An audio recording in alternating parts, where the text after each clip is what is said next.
अस्सलाम वालेकुम जी, अस्सलाम वालेकुम। क्या हाल चाल है जी आप सबके? मैं खैरियत से। अल्लाह पाक आप सबको भी अपने हिफ्ज़ व अमान में रखे जी, आमीन। आज मैं लेकर हाज़िर हूँ जी आप सबके लिए बहुत ही मज़ेदार डिलीशियस सी वाइट माश की दाल की रेसिपी, जो कि same to same dhaba style में आपके साथ शेयर करने वाली हूँ। बहुत ईज़ी रेसिपी आपके साथ शेयर करूँगी। वो तमाम इंग्रीडियंट्स हम इसमें यूज़ करेंगे, जो कि हमारे घर में ही मौजूद होते हैं। बहुत खुशबूदार ये दाल बनकर तैयार होती है। एक बार मेरे तरीके से इस दाल को लाज़मी ट्राई कीजिएगा। यकीनन ये रेसिपी आपको बहुत पसंद आने वाली है। चलें जी अपनी रेसिपी स्टार्ट करते हैं हम। यहाँ पे मैंने 1 पाव माश की दाल ली, 250 ग्राम है, जिसको 1 से डेढ़ घंटा मैंने भिगो दिया था। अच्छी तरह से धोने के बाद और ये देखें जी बिल्कुल सॉफ्ट हो चुकी है। दूसरी तरफ जी मैंने एक खुले मुँह की कढ़ाई ली है, ये दाल इसमें शामिल कर देंगे। अच्छा जी, यहाँ पे जो मेजरिंग कप यूज़ करने वाली हूँ उस कप से मैंने इस दाल को नापा था। ये दाल 250 ग्राम यानी कि डेढ़ कप ये बनकर बनी थी। और उसी कप से अब मैं नापते हुए 2 कप यहाँ पे पानी शामिल कर दूँगी। क्योंकि 2 कप इसमें इनफ है पानी, इससे ज़्यादा पानी नहीं डालिएगा क्योंकि ये फिर बहुत ज़्यादा सी सॉफ्ट हो जाएगी। ये तो फिर खिली-खिली सी ये दाल बनकर तैयार होती है तो बहुत ही मज़ेदार सी लगती है। मिक्स कर लेंगे, ढक्कन लगाकर तब तक वेट करेंगे जब तक कि इसमें बॉयल आ जाए। अभी इस टाइम पे हमने इसमें कुछ भी नहीं डालना, सिर्फ़ अभी दाल को हमने बॉयल ही करना है। देखिए जी दाल को बॉयल आ चुका है और इसके ऊपर जो एक्सेस का झाग है वो सारा आ चुका है, ये हम रिमूव कर देंगे क्योंकि माश की दाल का झाग लाज़मी रिमूव किया करें, क्योंकि अगर आपने ये रिमूव ना किया तो आपकी दाल बनकर कड़वी सी तैयार होगी, जो कि एक कड़वा सा जायका आता है वो इस झाग की वजह से आता है। ये लाज़मी उतारा करें इस तरह से, बड़ी इजीली ये उतर जाती है। इस तरह से चम्मच की मदद से मैं तमाम झाग को उतार लूँगी।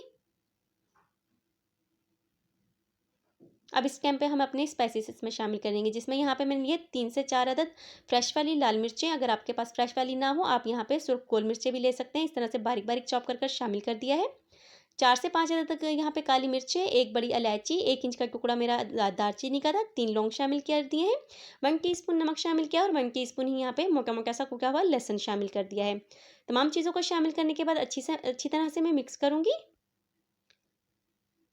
और ढक्कन लगाकर अब मैं तब तक पकाऊंगी जब तक कि मेरी दाल बिल्कुल सॉफ्ट हो जाए, गल जाए और जो इसमें मैंने स्पाइसेस शामिल किए हैं ये अच्छी तरह से इनका अरोमा टेस्ट हमारी दाल में आ जाए। और देखें जी 10 से 12 मिनट बाद मेरी दाल बिल्कुल गलकर तैयार हो चुकी थी। ये देखें जी इस तरह से आपको मैं चेक कराती हूँ। देखिए किस तरह से सॉफ्ट हो चुकी है, क्योंकि हमारी दाल भीगी हुई थी इसलिए बड़ी ही ईजिली ये गल जाती है।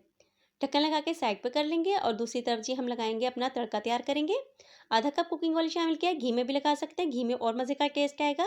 हाफ टी स्पून यहाँ पे मैंने जीरा शामिल कर दिया है। 1 से 2 मिनट पकाऊंगी ताकि हल्का सा कलर जीरे पे आ जाए। और साथ ही यहाँ पे जूलियन कटा हुआ 1 से डेढ़ इंच का टुकड़ा मैंने अदरक का शामिल किया है। ये लाजमी शामिल कीजिएगा क्योंकि इससे दाल में बहुत ही मज़ेदार और बहुत ही अच्छा सा अरोमा आता है। यहाँ पे 3 से 4 जवे लहसुन के मैंने मोटे मोटे से चॉप करके शामिल किए हैं और एक मीडियम साइज़ का प्याज शामिल कर देंगे। अब तड़के को मैंने तब तक पकाना है जब तक कि बेहतरीन सा लाइट ब्राउन सा कलर आ जाए। तड़के का बड़ा डिपेंड है इस वाली दाल पर, क्योंकि अगर तड़का मज़े का ना लगा हो तो ये दाल मज़े की नहीं बनती। दूसरी तरफ जी हम दाल को देख लेते हैं। चूल्हा मैंने उसका बंद किया हुआ है क्योंकि अब हमने दाल हमारी बिल्कुल गल चुकी थी, बस जो उसके अंदर भाप है उसी में वो और मज़ीद सॉफ्ट हो जाएगी। यहाँ पे अब मैं इस टाइम पे शामिल करूँगी 2 से 3 अदद हरी मिर्चें इस तरह से कटिंग करके और हरा धनिया थोड़ा सा शामिल कर देंगे गार्निशिंग के लिए। दाल हमारी तड़के के लिए बिल्कुल तैयार है अब। माशाल्लाह से कलर देखें जी, माशाल्लाह से कितना खूबसूरत आया है, खाने में बड़ी ही लाजवाब ये बनकर तैयार होगी। दूसरी तरफ जी हम अपना तड़का देखते हैं। देखें जी तड़का भी हमारा तैयार होने के करीब ही है। प्याज के कलर पे बड़ा डिपेंड करेगा इस पर, प्याज का कलर बेहतरीन सा लगेगा इसमें फिर ही ये दाल बड़ी मज़ेदार लगेगी, खुशबू इसकी बड़ी खूबसूरत आएगी। क्योंकि इसमें जो हम प्याज ब्राउन करेंगे और जो हमने इसमें जूलियन कटिंग अदरक डाला है उसका बहुत ही मज़ेदार सा अरोमा आता है दाल में, जिसकी वजह से ये दाल खाने में बड़ी ही मज़ेदार लगती है। तड़का हमारा तैयार हो चुका है, इसमें शामिल कर देंगे दाल में। जी देखें जी माशाल्लाह से कलर खूबसूरत और इस टाइम पे इतनी मज़ेदार सी इसकी खुशबू आ रही है। यकीन मानिए ये दाल बहुत ही मज़ेदार सी तैयार होती है। एक बार मेरे तरीके से इस दाल को लाज़मी फ़ॉलो करके देखिएगा, यकीनन ये रेसिपी आपको बहुत पसंद आएगी। चपाती के साथ खाएँ या तंदूरी रोटी के साथ बड़ी ही मज़ेदार ये बनकर तैयार होगी। एक बार मेरे तरीके से इस रेसिपी को लाज़मी फ़ॉलो कीजिएगा।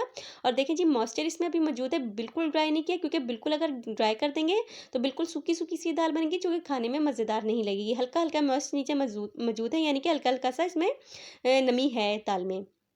एक बार लाज़मी ट्राई कीजिएगा मेरी तरीके से इस रेसिपी को, यकीनन ये रेसिपी आपको बहुत पसंद आएगी। अगर आपको मेरी वीडियोज़ अच्छी लग रही हैं तो प्लीज़ लाइक कीजिए, शेयर कीजिए, सब्सक्राइब कीजिए, ताकि मैं मज़ीद इस तरह की वीडियोज़ बनाती रहूँ। ये तमाम प्रोसेस फ्री है, इसका कोई चार्ज नहीं होता।